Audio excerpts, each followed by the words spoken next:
안녕하세요. 미래엔재정보험의 최준호입니다.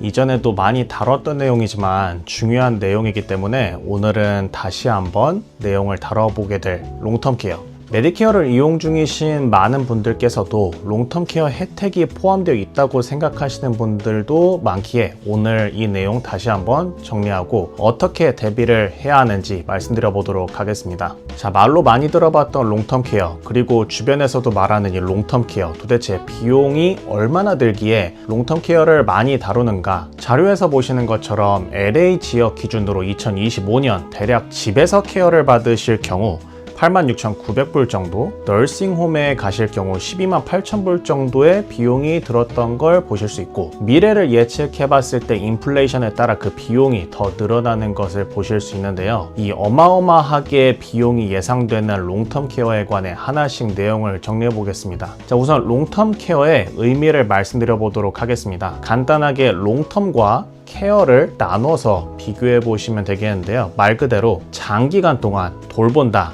즉 장기간 도움이 필요한 사람에게 제공되는 돌봄 서비스라고 생각해 보시면 되겠습니다. 자, 그럼 어떤 분들에게 롱텀 케어의 대상자로 포함이 되는가 라고 보면, 만성질환, 장애, 노화 등으로 인해 일상생활을 혼자 수행하기 어려운 분들이 이와 같은 대상자가 될 수 있다고 보시면 되겠습니다. 자, 흔히 큰 틀로는 ADL이라고 불리는 Activities of Daily Living 이라는 표현을 쓰는데요. 대표적인 ADL 6가지, 목욕하기, 옷 입기, 식사하기, 화장실 이용하기, 이동하기, 배변 관리 중 2가지 이상을 수행이 어려우시면 롱텀 케어 대상자라고 판단하는 경우가 되겠습니다. 자, 그럼 처음에 말씀드렸던 내용과 같이 왜 메디케어로 롱텀 케어가 커버가 안 되느냐를 설명드려 보겠습니다. 설명드리기에 앞서 제가 말씀드린 내용에 대한 출처 중 올해 2026년 메디케어 핸드북을 밑에 더보기란에 넣어 드릴 테니 참고해 보시기 바랍니다. 우선 메디케어를 이미 공부하신 분들이거나 이용 중이신 분들이라면 익숙하실 텐데, 메디케어 파트 A 혹은 파트 C 플랜들 중 일부 플랜들이 스킬드 너싱이라는 것이 커버해주는 부분이 있습니다.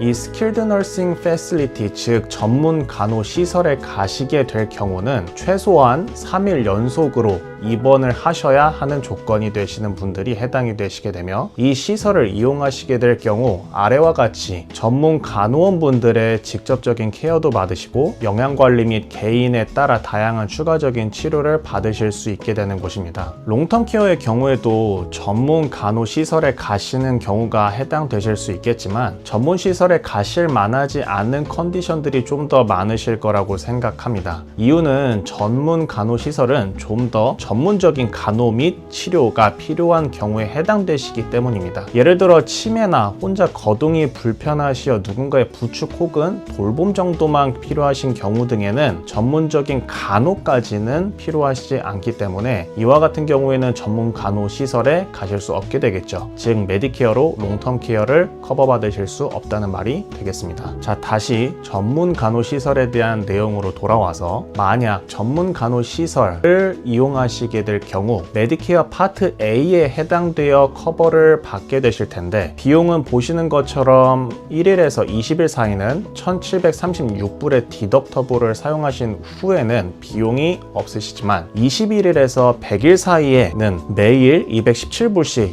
비용이 발생하시게 되고, 101일 이후부터에는 온전히 본인의 비용으로 납부하셔야 하게 됩니다. 자, 전문 간호 시설을 이용하시게 된다라는 말인 즉슨 병원에서 단기간 내에 치료가 되시기 어렵기 때문에 가신 곳이어서 100일이라는 기간 안에 회복을 하신다면 다행이겠지만, 그 이상 머무르시게 된다면 최종적으로 큰 부담이 되실 수밖에 없으시고, 또한 롱텀 케어 컨디션으로만으로는 이마저도 메디케어로 커버가 되지 않기 때문에 필수적으로 롱텀 케어에 대한 준비가 필요하실 것이라 생각이 됩니다. 자, 그럼 다음에 물어보실 수 있는 질문은 메디칼, 메디케이드로 전문 간호 시설 말고도 롱텀 케어까지 커버를 받을 수 있지 않나요? 라고 물어보실 받아보실 수 있겠는데요. 결론부터 말씀드리자면 메디칼, 메디케이드로 커버는 받으실 수 있습니다. 홈케어 서비스 혹은 전문 간호시설까지도 혜택을 받으실 수 있기에 메디칼을 보유하고 계신 분들은 이게 안전이라고 표현하기엔 그렇지만 필요시 간호를 받으실 수 있는 부분은 있겠지만 최근 변화되고 있는 정부의 정책에서 보시다시피 메디케이드를 유지 혹은 자격 조건을 얻기가 굉장히 까다로워졌습니다. 지역에 따라 메디케이드에 대한 자산을 보는 곳이 있고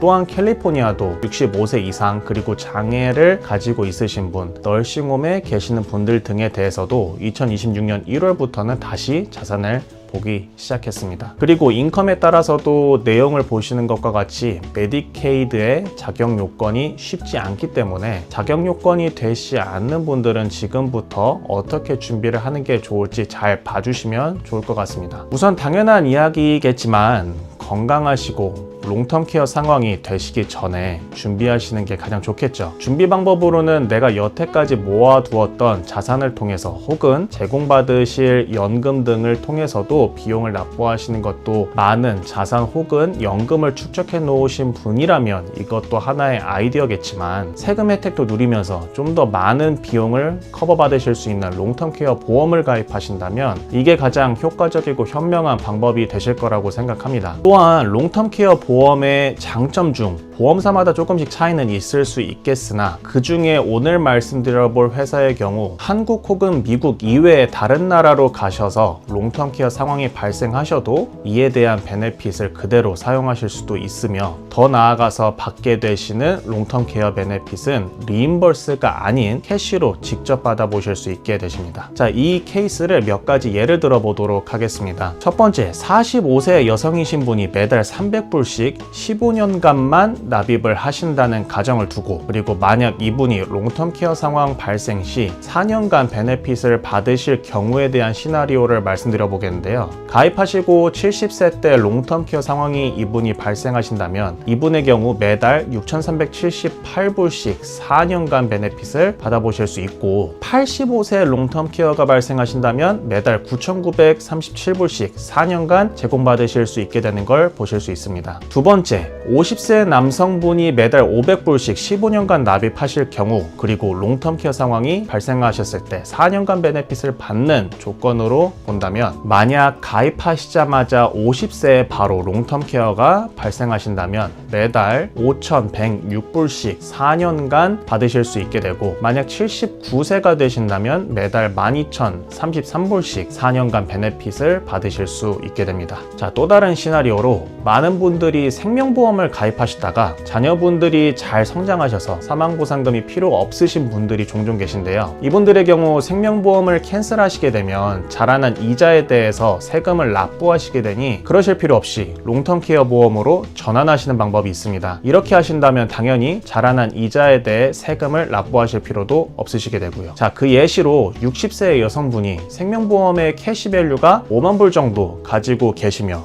은행 CD에는 만기가 된 10,000불의 목돈을 합해서 추가 불입금 없이 롱텀 케어 보험을 가입하신다고 해보겠습니다. 자, 이 경우에도 4년간 베네핏을 받는다고 조건으로 결과를 봤을 때 가입 후 70세의 롱텀 케어가 발생하신다면 매달 4,881불씩 4년간 베네핏을 받으시게 되며 85세의 롱텀 케어가 발생하신다면 매달 7,605불씩 4년간 베네핏을 제공받게 되십니다. 이전의 두 번째 시나리오보다 목돈을 넣어도 금액이 적게 느껴지실 수 있으실 텐데 초반에 말씀드렸던 것처럼 이른 시기에 가입을 하신 것이 롱텀 케어 베네핏이 더욱 증가할 수 있는 기간이 있기에 이러한 차이가 있게 됨을 보실 수 있게 된다는 점은 참고해서 보시면 좋을 것 같습니다. 자, 마지막으로 네 번째 예시로 65세 여성분께서 매년 15,000불씩 5년 동안만 짧게 보험료를 많이 납부하신다라는 가정으로 4년간 베네핏을 제공받을 시에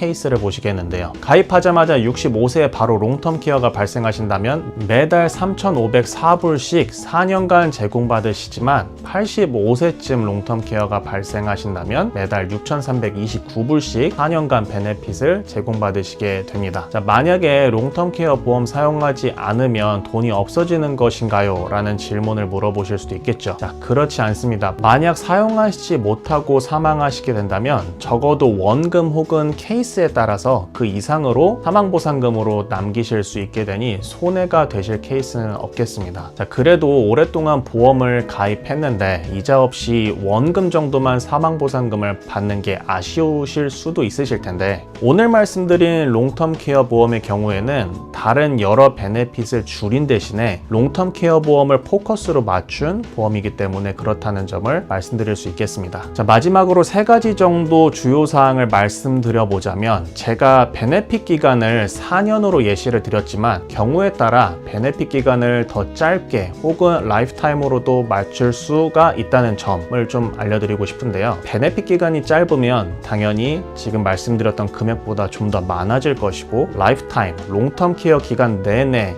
나는 받고 싶다라는 옵션을 선택을 하시게 된다면 그 금액은 더 줄어들 수 있다는 점은 참고하시기 바랍니다. 두 번째는 건강과 나이 때문에 롱텀 케어 보험이 가입이 어렵지 않을까 하실 수 있는데, 오늘 보여드린 케이스 이외에도 롱텀 케어 보험이 다양하게 있습니다. 그 말인 즉슨 본인의 컨디션을 먼저 단정 짓지 마시고 전문가에게 상담을 하셔서 가능하실 수 있는 케이스가 충분히 있기 때문에 먼저 포기하시지 않기를 바랍니다. 마지막으로 롱텀 케어 보험을 사용하시기 위해선 대부분 90일 그레이스 피어리어드가 필요합니다. 위에 제가 예시들 중 가입 후 즉시 롱텀 케어 발생 시라는 말에 대한 베네핏을 말씀드린 이 부분은 롱텀 케어 판정을 받은 뒤 90일이 지난 후에 바로 받으실 수 있다는 점을 말씀드린 겁니다. 그래서 이 부분을 다시 클리어하게 정리해 드리고자 내용을 말씀드려 봤습니다. 자, 오늘은 오랜만에 롱텀 케어에 대한 내용을 다뤄봤는데요. 나에게 오지 않았으면 하는 내용이지만, 하지만 한편으론 많은 분들이 이 상황에 해당되시거나 해당되실 수 있기에 이와 같은 롱텀 케어 보험이라는 것이 특별히 존재하지 않을까 싶습니다. 미리 준비를 하셔야 정말 위기가 닥치셨을 때 그게 재정적인 이유가 됐든 나의 가족을 위해서가 됐든 보호하실 수 있습니다. 너무 많은 고민이 오히려 본인을 보호하실 수 있는 골든타임을 놓치실 수 있기에 고민만 하시지 말고 전문가와 잘 상담하셔서 행복한 은퇴 생활을 위한 준비가 잘 되시기를 바라겠습니다. 오늘도 영상 시청해 주셔서 감사드리며 앞으로도 도움이 될 만한 영상 잘 준비하여 돌아오도록 하겠습니다. 감사합니다.